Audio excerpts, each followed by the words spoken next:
Hello, everyone, and welcome back to another episode of The Whole Tooth, a podcast all about sharks, rays, and their underwater habitat, brought to you by the Save Our Seas Foundation.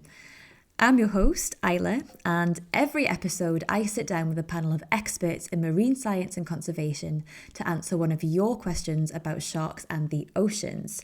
Now, we had a little week off last week while our team was attending some exciting sharky events. So to say thank you for all your patience, this is an Ask Us Anything episode where Save Our Seas asked you guys to send in all of your ocean-related queries so we could pitch them to none other than shark scientist and CEO of Save Our Seas, Dr. James Lee, with a little help from me and the amazing Jade Schultz, who is content manager for Save Our Seas. This is a super fun episode where the three of us tried to answer as many of your questions as we possibly can. And it took us on a pretty wild journey through careers in marine conservation, to schooling hammerheads, to the recent breakthrough for makos, and even fossilized shark poo. So stay tuned. I just wanted to say thank you as well to everyone who sent in such interesting questions. I mean, they certainly gave us food for thought. But if yours wasn't covered, please don't worry, because that likely means that we are covering it in a future episode because it deserves a real deep dive. So please keep your ears out for that. Okay, without further ado, let's dive into our episode where you guys ask us anything.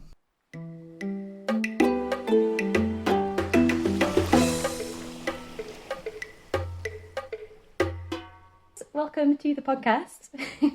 Hi Isla, how are you? Hello, thank you very much for having us. No worries. I mean, we're all talking like this is the first time we've done a podcast episode together, but James and Jade were actually the first guinea pigs for this podcast, which will never see the light of day.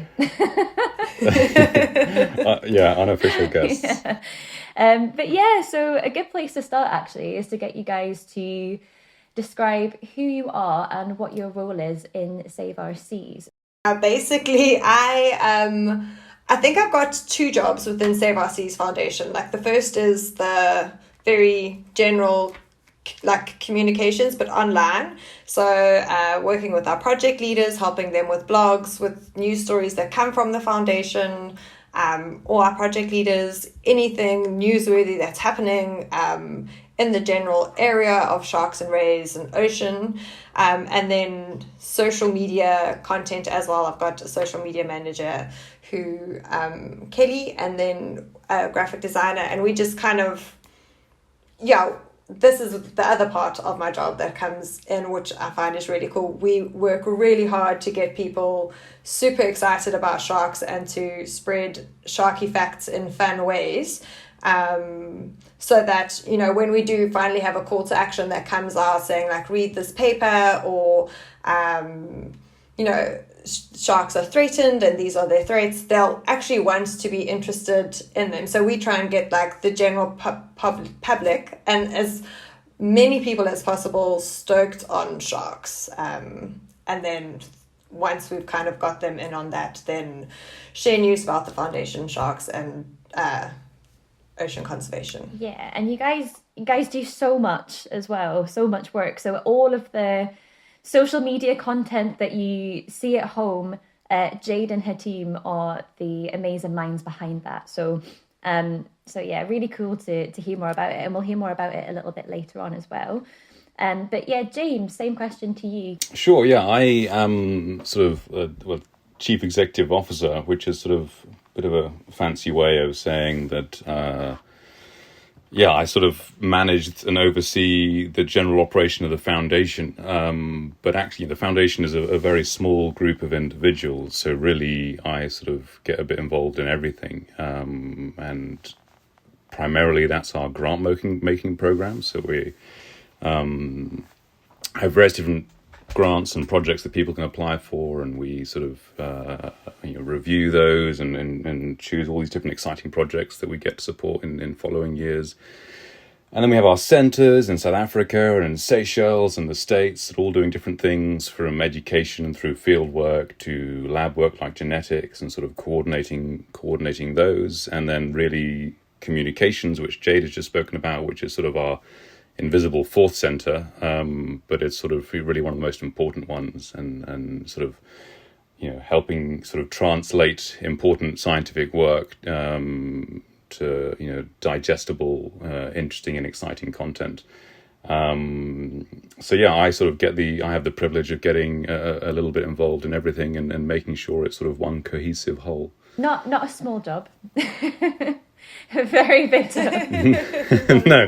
No, yeah, it is. It's a bit tricky, but it's great fun, and I absolutely love it, because I get to sort of be involved in everything that we do, which is all working towards sort of helping sharks and rays. Yeah, awesome. And it's really good as well for our audience to hear what it is that Save Our Seas Foundation actually does, and the huge variety of things that the organisation does do, because there are so many different facets to marine conservation, again, of which we'll cover in this episode a little bit. But I don't think we've talked about Save Our Seas since the very first trailer, so it's really good to go back to that and kind of talk about what Save Our Seas actually does. But before we get into our questions today, we're kind of quizzing each other on shark science and marine conservation. I do have one question that we ask all of our guests, and that question is, what is your most memorable experience in the ocean? So who wants to go first on this one? Jade, go on. Yeah, I get a few more minutes to think. I mean, yeah, and then I think I'll be firing questions at you both after this. So this is my last turn to like go first. Hands down, my best experience has to have been in 2016.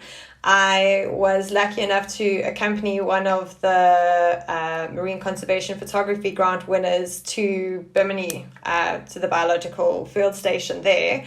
And there was a specific shot that Shin, who was the grant winner, was after, and it needed to take place at sunset. So we went out to, I think it's called Triangle Rock, and we sat around on the boat waiting for a while, and eventually the lighting conditions were just perfect, and we all hopped in the water. It was a small group of us, and we just had the lighting was perfect. The sharks were very curious, very friendly, and we just swam around and free dived with them. It must have been for about an hour of having these amazing interactions with these sharks, and the sharks are so they're just really friendly and playful. Like they would like almost like charge you, like swim up to you, and then as they got to you, like just like change direction and swim in another way. And we just, it was just amazing to spend this time in the ocean with these sharks in their natural habitats, and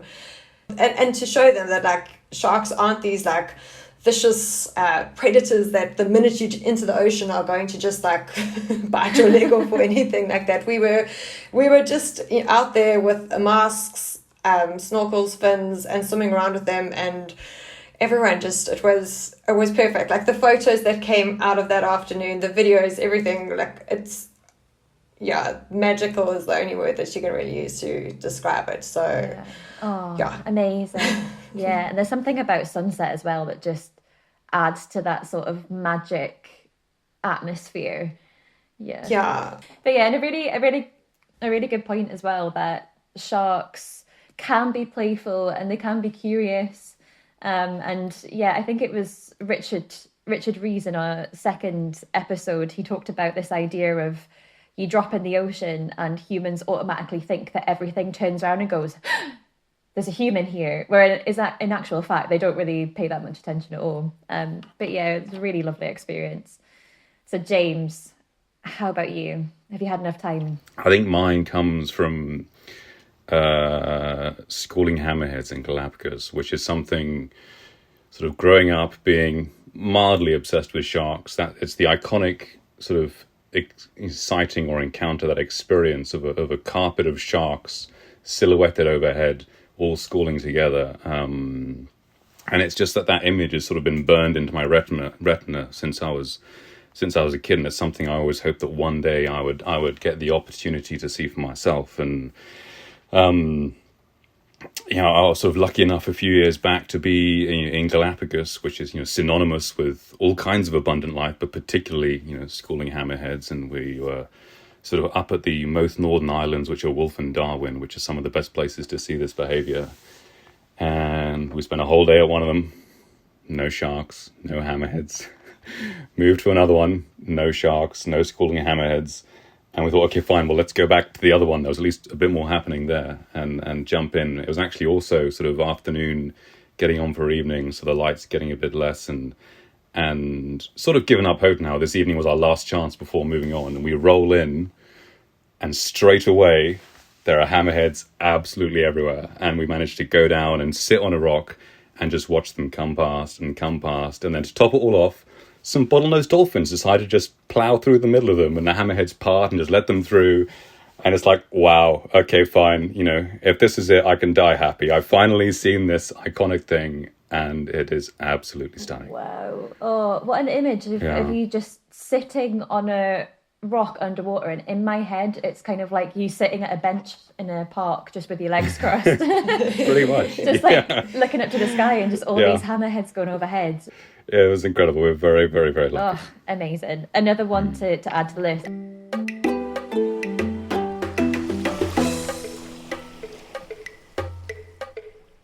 Moving on, because we have a lot of questions to cover. So I'm going to hand it over to Jade, who put out the call on social media.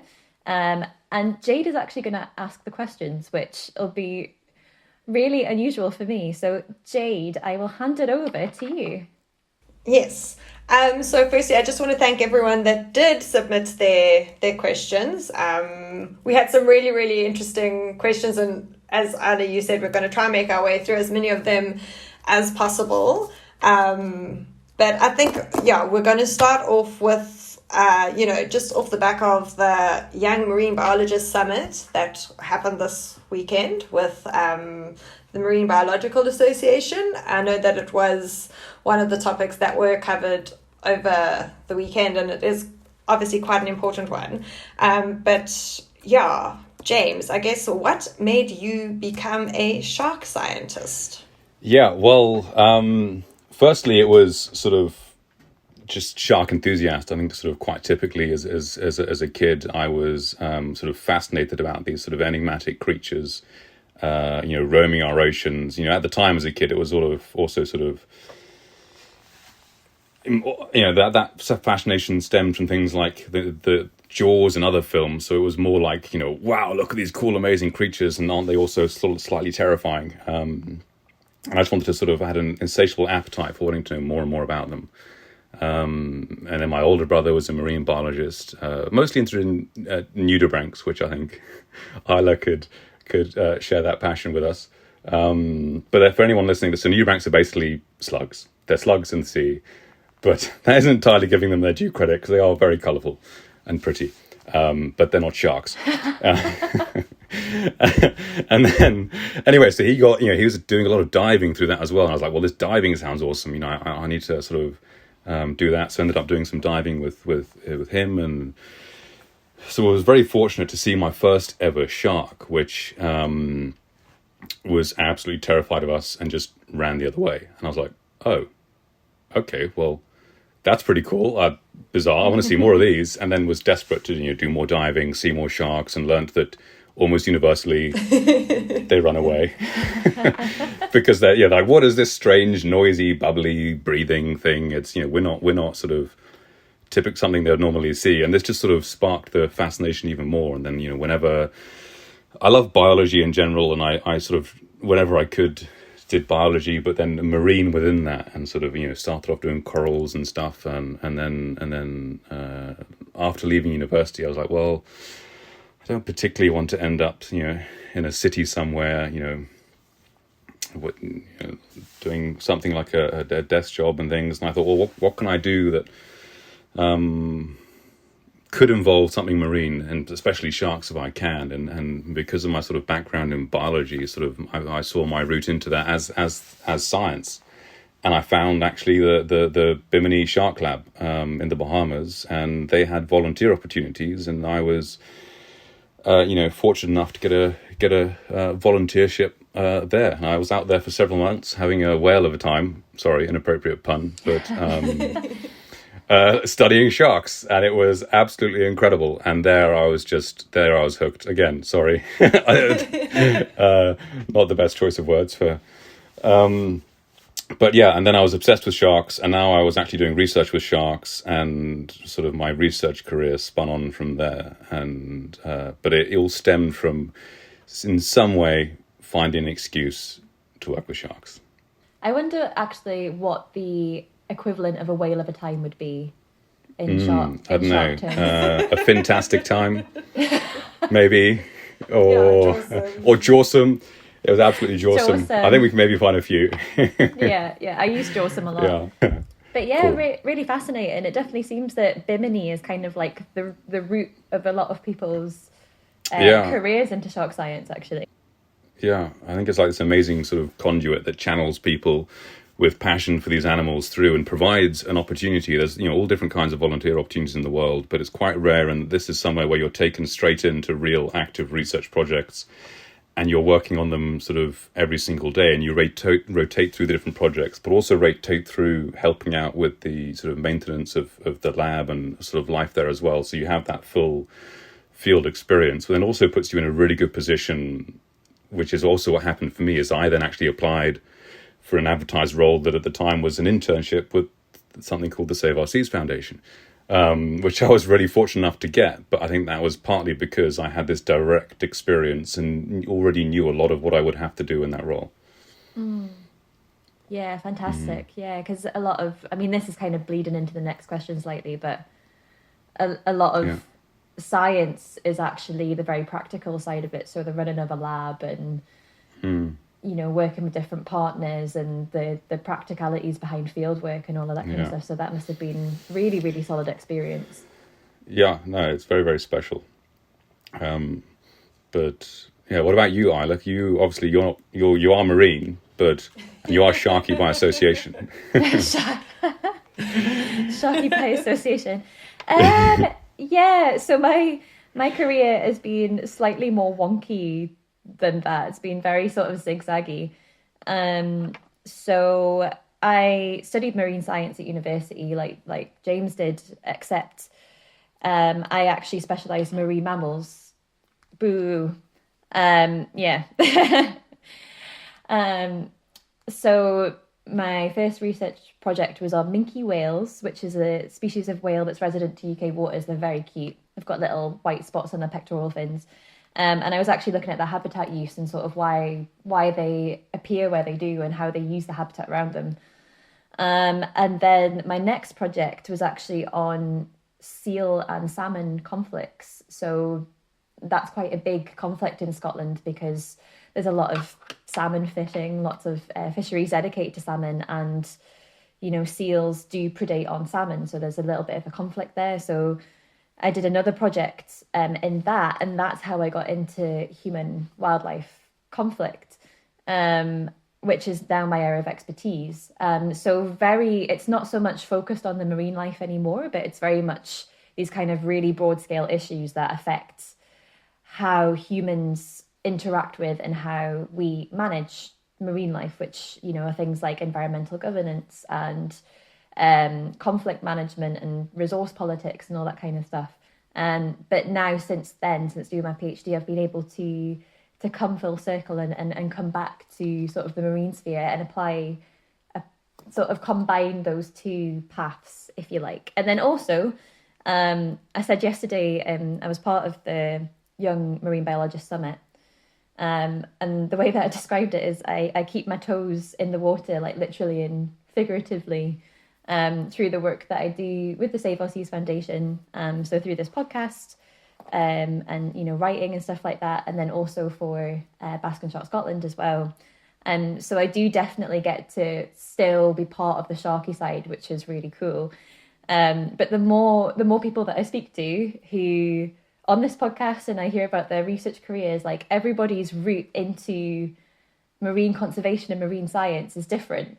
There's no kind of one way of doing it. And it's kind of really exciting now that even, at the age of 30, my career is still changing and still going in different directions. So yeah, this actually leads on to the next question really well. And we've covered a little bit of it now in this discussion, but I'm just to continue the conversation with Isla, what advice do you have for those wanting to get into marine conservation or marine biology?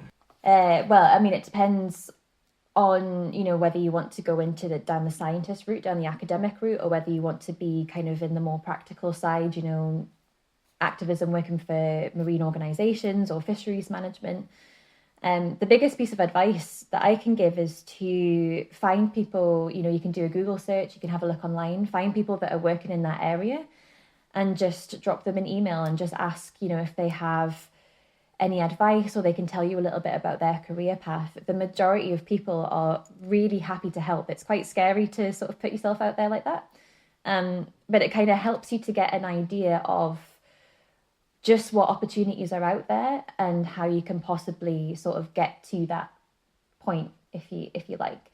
And also, if you aren't quite sure yet of where you want to go specifically, talking to a huge range of people that work across those different sectors can also, help you to develop your own ideas and your own interests as well as you go along. Yeah, and it's not linear. It can, exactly. Just Isla's experience compared to James. You look at the two and you can see that it can go any way. Yeah, completely. And it's important that don't worry about if you can't get the dream opportunity straight away. The skills are always transferable, and even if you end up working in something terrestrial, it'll help when you come to do something marine or vice versa. I think also, and something else that Isla said is, don't be afraid to reach out to these people. They'll have all been in your position at some point. And actually, sort of, I hadn't really thought about it till Isla mentioned it. But for example, I only managed to get my PhD supervisor through pestering them relentlessly until they gave in and agreed. But through email and things. So, but there may seem like there's this sort of barrier, but there's people at the other end, and they're usually willing to help. Yeah, and just to kind of thought off that as well, is that there's lots of different organisations, ourselves included, Save Our Seas Foundation included, that have, all their project leaders on the website, and, you can find people through them. So there's also, minorities in shark sciences, the organisers of which we've had on this podcast before. There's lots of resources available to you to find people who are, maybe in the career path that you want to be in, but, maybe you're not sure, but that's completely fine. Definitely. I think there's also a broader array of career options in marine science than sort of people originally might expect. Sort of think of the marine biologist or maybe someone working in a national park that's enforcing or diving or whatever, or a technical diver. But there's also, I think it'll be good to hear from you, Jade, about this, maybe a bit about your path, but also some of the comms team as well, because obviously we now have a whole comms team that's working in marine conservation and specifically for sharks, but none of these people is from a marine science background. As far as I'm aware, Jade, you can correct me if I'm wrong there, but... Yeah, I mean, I think there is, between the three of us in the comms team, there's obviously a deep love for nature and the ocean, and, that sense of, I don't know if I want to say consciousnlike or responsibility, wanting to make a difference and leave the world a better place. But we have all come about it in a very, it's like I mentioned earlier, it's not linear at all.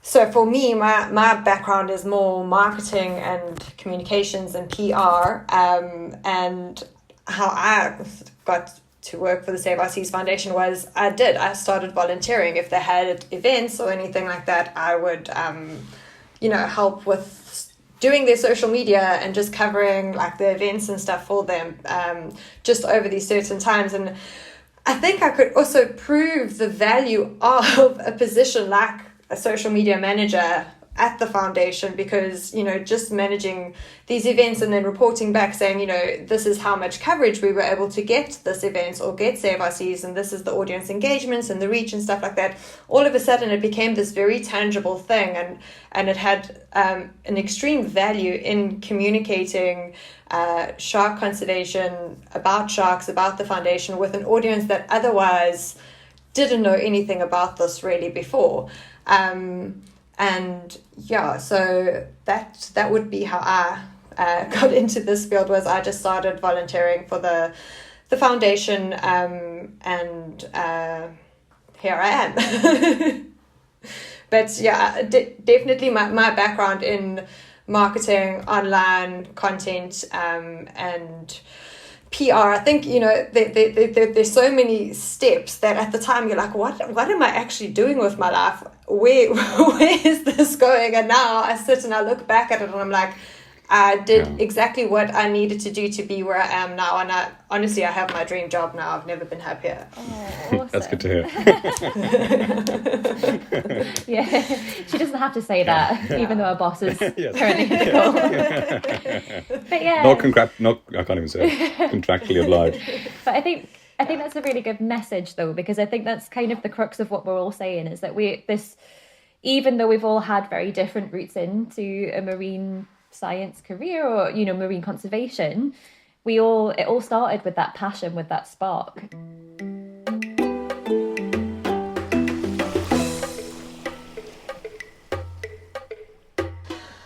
Okay, we're going to just dive into all of we are quite heavily weighted in the shark question category.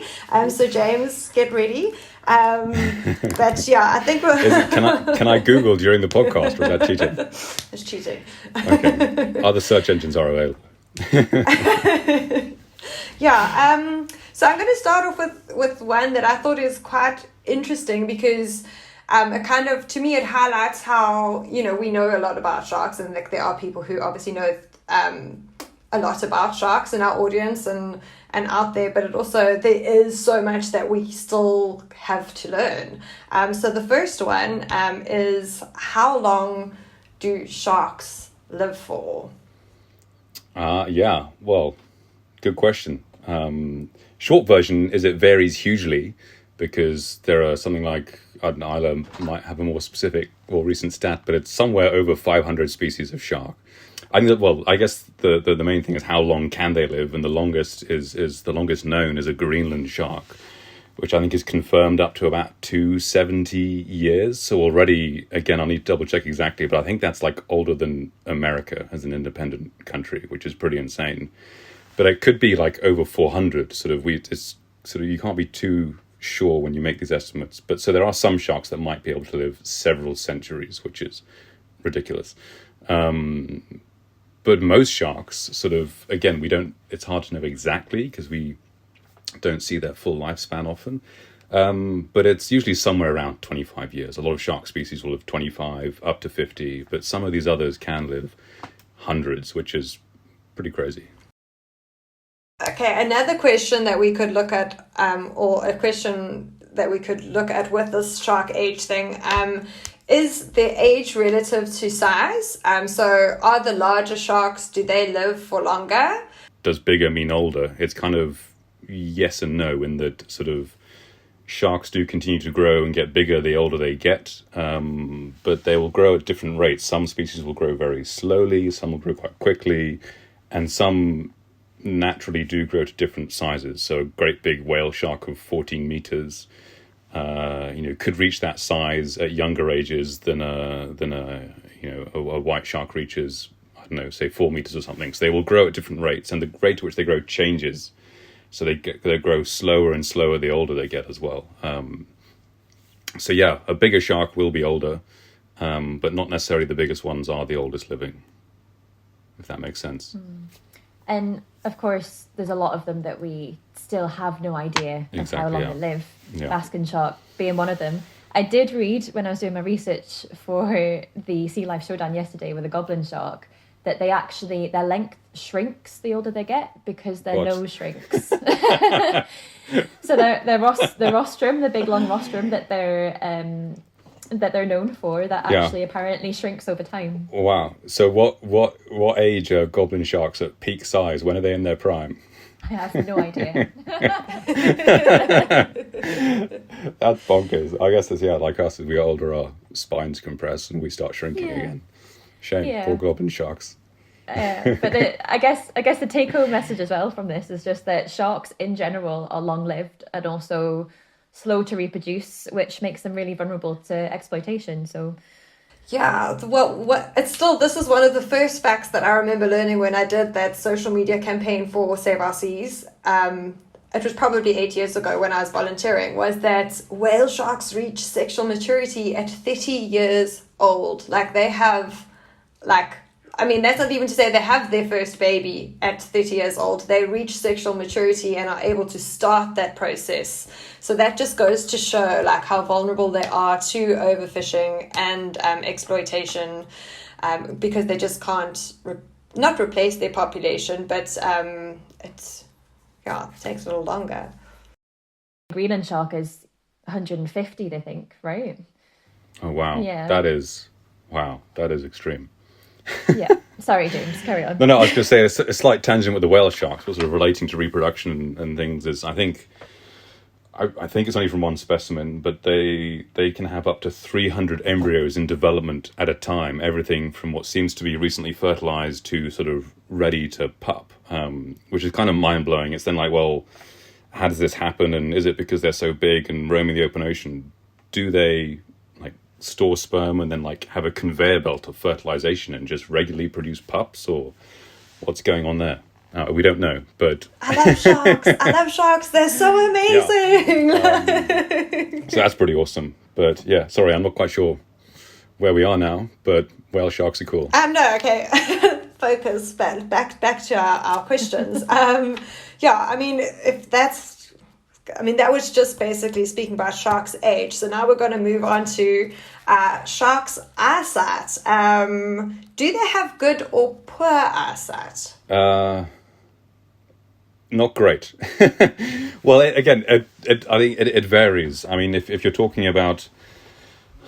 in most things that have eyes, they have different types of cells that sense either colors, which are the cones, or contrast, which is the difference between light and dark, and those are what we call rods. And shark eyes are mostly made up of rods, and so what they mostly are able to tell is sort of contrast between light and dark. And the density of rods varies a lot between species, and that will depend a lot on their ecology.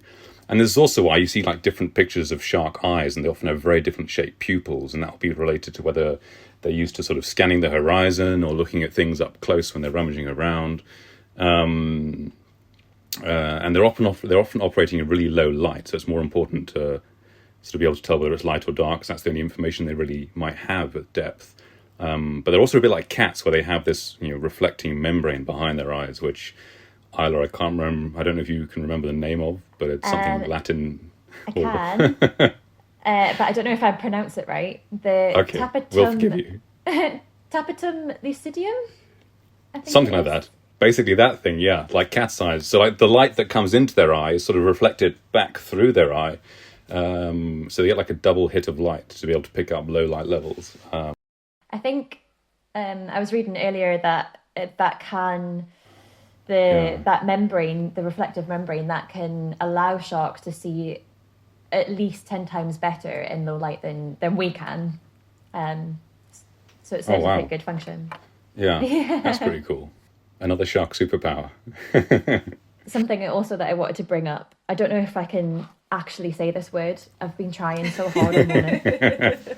I've known what they are for a really long time, but I've never had to say it out loud. So obviously when you're something like a shark and you're moving quite fast through water and you're obviously chasing prey and stuff, you've got to find a way of protecting your eyes. Yes.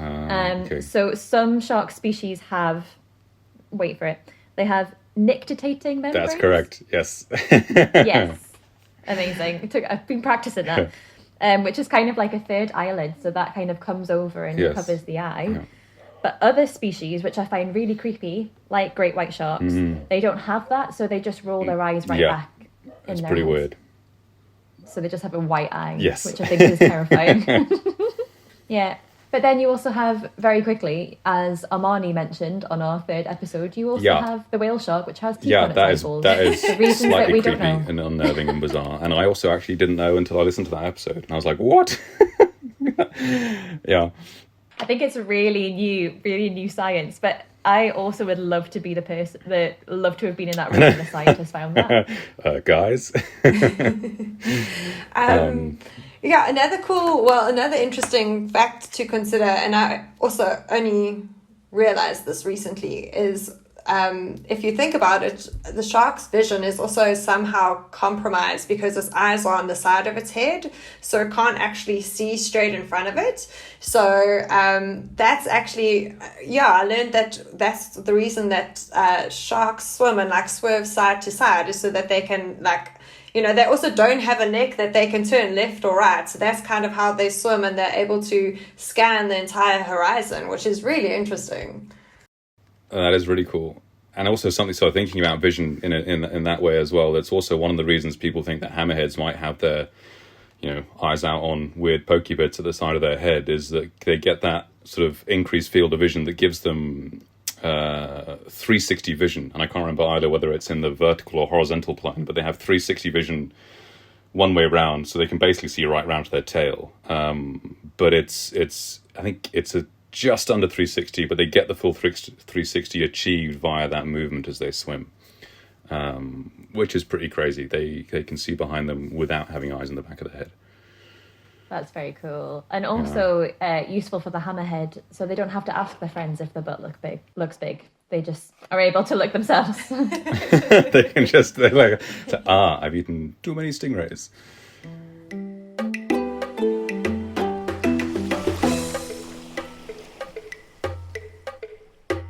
Okay, and onto that. Speaking of hammerheads, the next question that we got is about scalloped hammerheads. And also, James, this is something that you were lucky enough to witness. We got a question asking, why do scalloped hammerheads form school, and are there any other species of shark that do the same? Yeah, so short answer is we don't currently know, but we have lots of ideas. So hammerheads form these fantastic schools.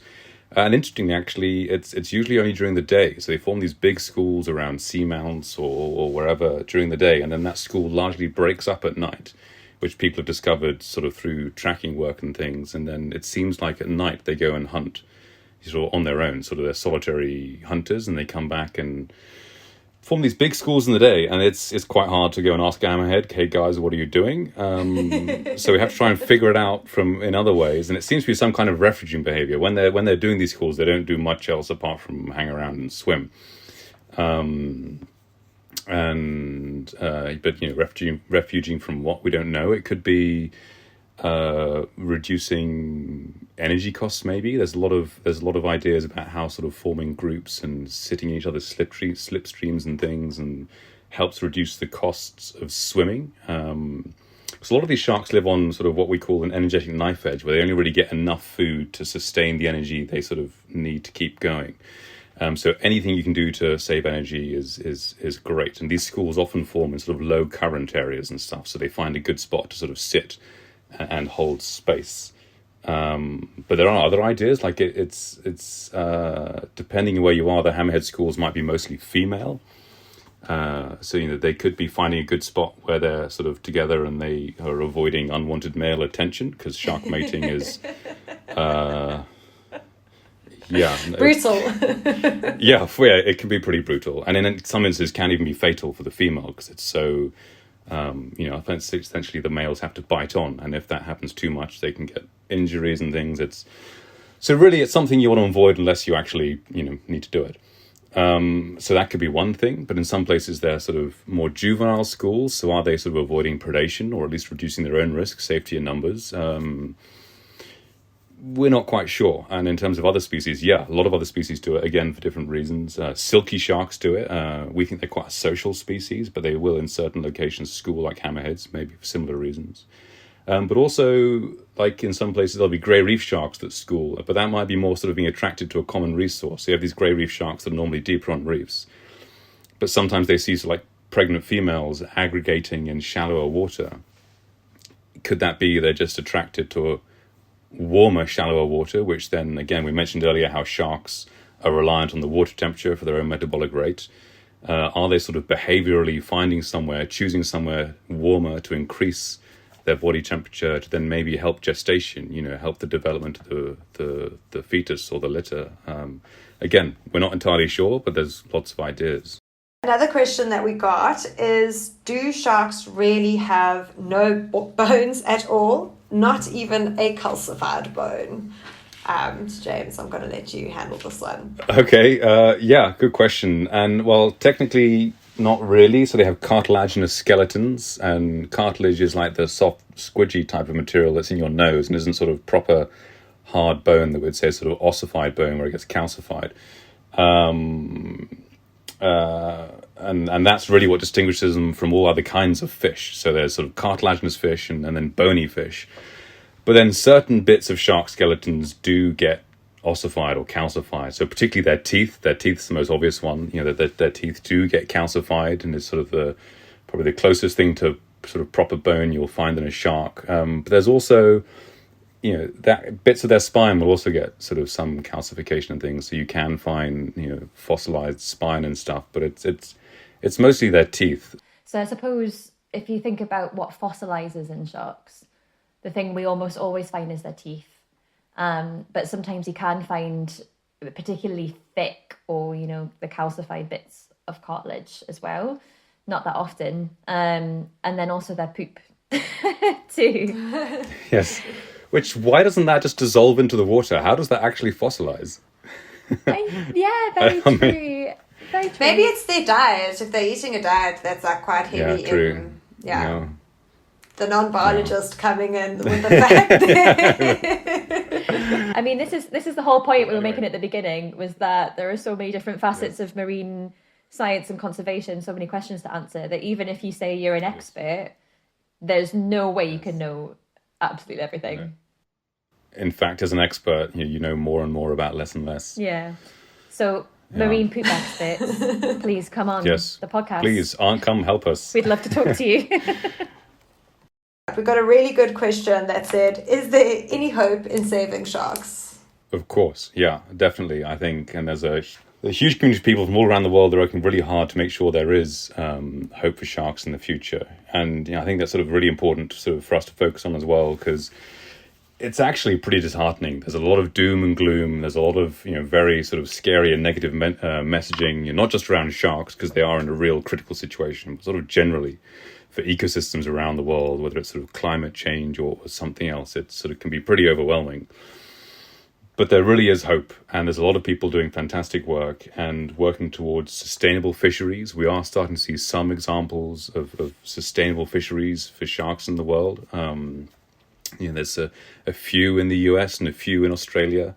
And I think those show us examples of, actually it is possible, and if we manage it properly and have the right information, then we can find a way forward. And then also things like there's a greater focus on MPAs and especially MPAs that are long-term and well-enforced are really starting to have a positive impact. Like there are some really great examples, for example, like Cabo Pulmo in Mexico. There's a place it's actually a pretty small MPA. They don't always have to be huge, but they have to be well-enforced. And this is somewhere that had real bad shark declines, but is now seeing fantastic recovery, not just in numbers, but also diversity. They're seeing more sharks of different types than they used to. I think the important thing there is it also took time. It wasn't like we made an MPA and then a few years later, hey, great, the sharks are back. These changes take decades or more to start to take effect, and it just takes time and persistence and passionate people. And in time we will make a real difference.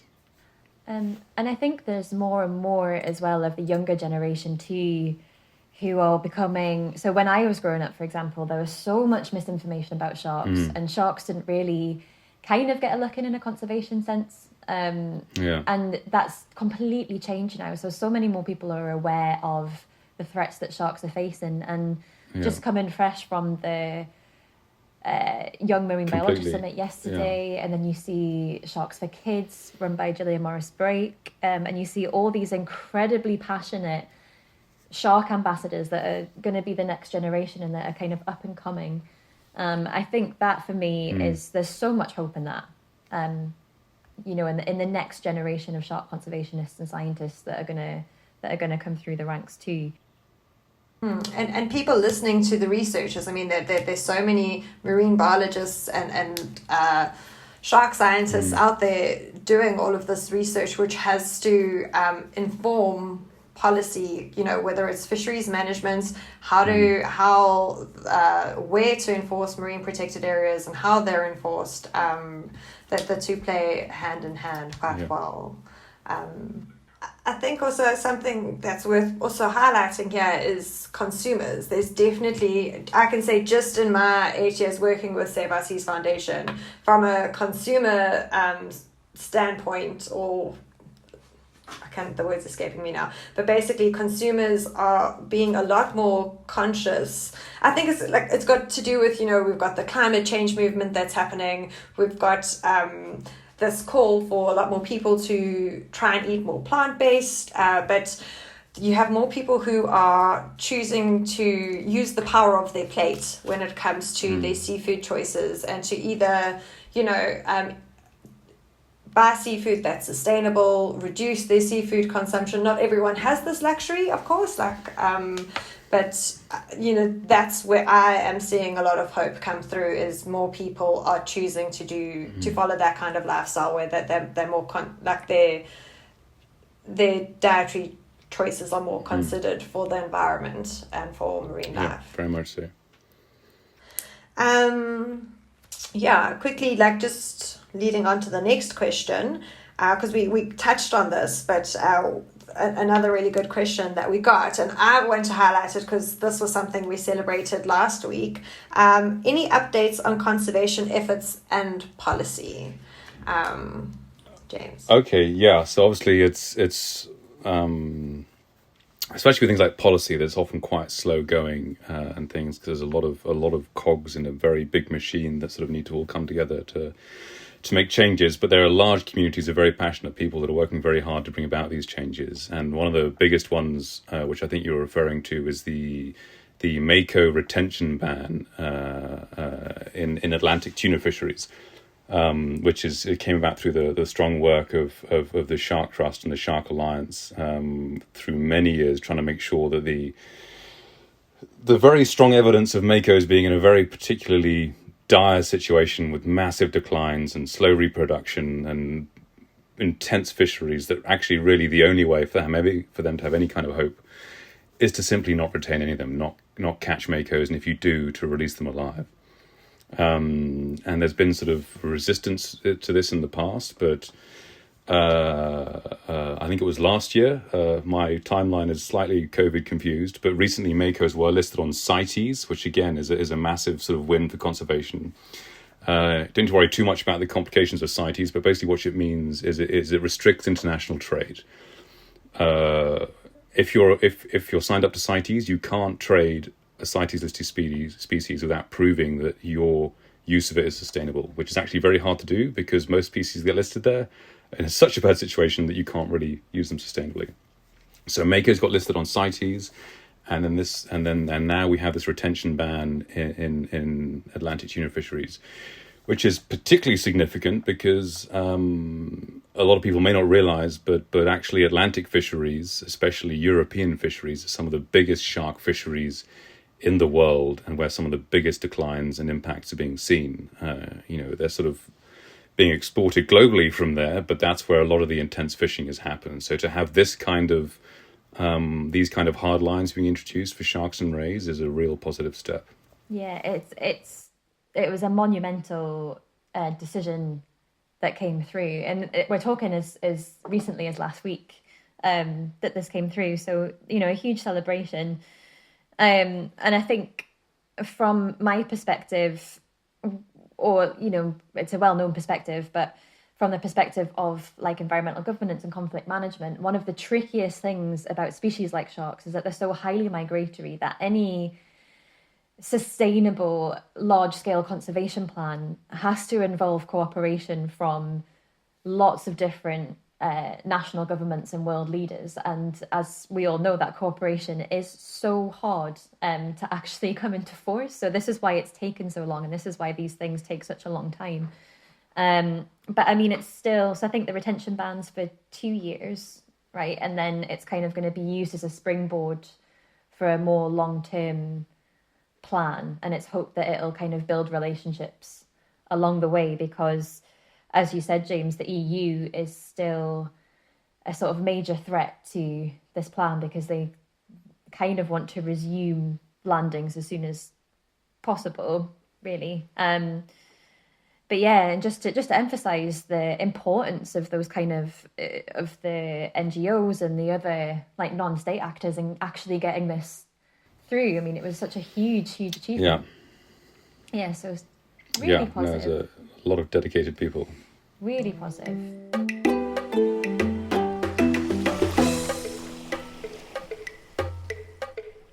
And we're going to end on a high note, a quick one. Okay. Last question.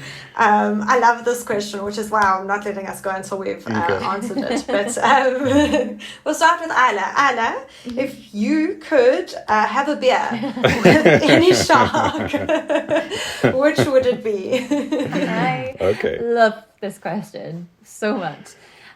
So I would like to have a beer with a Greenland shark. Because... No, you're so mad. And mine. Okay, let's... No fair, no. Okay, fine. Sorry, guys. Sorry, guys. I can pick up another one. No, No, go, that is fine. But I guess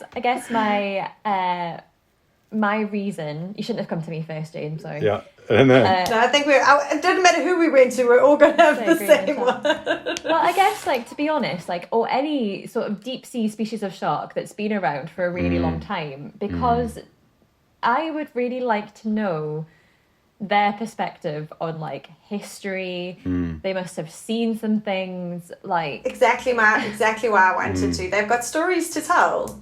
But yeah, that would be my answer. I'm so sorry I've nicked your... No. It's an amazing answer. And I just think, like, the stuff that's happened in a single generation of one of those animals is ridiculous. I mean, would they even know? Would they even know? Yeah.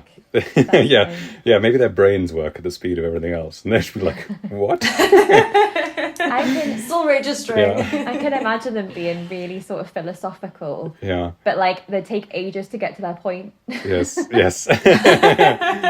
back and say, what was the question? Like the Ent trees. Yes, exactly. The same thing I was thinking. Yeah, the tree Ent. The tree Ents. Yes. Yeah. Okay, James. Which shark would you like to have a beer with? I think maybe a tiger shark, actually, because they'll eat pretty much anything, and they'd come to you with such random different. They'll come over they're like, there's one time I found this trash can, and dude, it was amazing.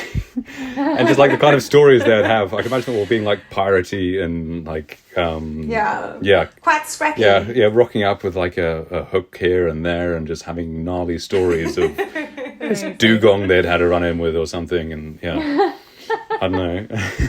Just living life on the edge. Yeah. That's a really good answer. Right, go on then, Jade. Jade, when this question was first asked, without even giving it any thought, I wanted to say blue sharks. I think that they are so cute and just so playful and friendly and curious, and they've just got a really cool energy. And I'm pretty sure that they'd be fun to sit down and have a drink with. So that's mine. Oh, that's such a good question. And if any listeners want to send in their suggestions of which species of shark they'd have a beer with, or ray or skate, because we don't want to discriminate, please do let us know. That was a fantastic question, and fantastic questions throughout this podcast. Thank you. No, brilliant. Thank you very much. Oh, it's great. But just before I let you guys go, I just wanted to ask very quickly. So we are going into 2022, believe it or not. So what is coming up for Save Our Seas? So yeah, we're actually not next year, but the year after is our 20th anniversary. So we've got a lot of things rumbling in the background leading up to that. But there are big things. There's Sharks International next year, which is a big conference that only happens once every 4 years. So it's a bit like a leap year. It's the Leap Shark Conference. I don't know. But that tries to bring the whole community together, where a lot of these big things we've been talking about get into motion, because it's the opportunity for experts to come together, and not just experts, but enthusiasts, and really share their passion. And we're heavily involved with that. We're sponsoring it to try and bring as many people together as possible. But we've also got actually 3 different types of grants. So if you're sitting here thinking that you want to get involved, or you have a project that you want to get off the ground, we have Keystone grants, which are sort of big multi-year grants on shark conservation projects or education. We're not just research. We have a big emphasis on education. We have our small grants, which we're particularly passionate about. They're the same kind of thing, but specifically targeted at early career researchers. So if you're sort of up and coming and you want to get a foot in the door of marine conservation and have a project, then these are for you. Both of these will be opening early next year, but we also have a third type of grant, which is actually this year, 2021 was its inaugural year, but we'll be opening again next year, later in the year. And this is our storytelling grant. And this really relates to trying to sort of find stories that raise awareness, but instill this passion in people for our marine environments. And again, this is related to early career people. So if you're starting out in marine conservation storytelling, so at the moment these are currently focusing on photography, but we do plan to expand them to sort of other areas in future years, and that will be opening up later in the year. And then, of course, we'll have all our projects that we'll be funding next year, which we are currently at not liberty to discuss, but we'll be making announcements early next year about all the exciting projects that we'll be supporting and the work they're doing next year. And we do have various other sort of exciting communication campaigns planned as well, but those are very much in development, and you'll have to watch this space. Yes, watch this space. As James said, there is lots of exciting stuff going on at the Save Our Seas Foundation, which you can find out more about on our website, saveourseas.com. And that includes this podcast. We have 2 episodes left of this season, which will be on climate change, so definitely make sure you stay tuned for them. And then we'll start season 2 in the new year. So if you have any questions you'd like pitched to actual marine experts, then now's the time to let us know. You can get in touch on Isla, that's ISLA, at saveourseas.com. A huge thank you to Jade and James from Save Our Seas for coming on the podcast. I know you're very busy, but it was so much fun to talk to you about sharks.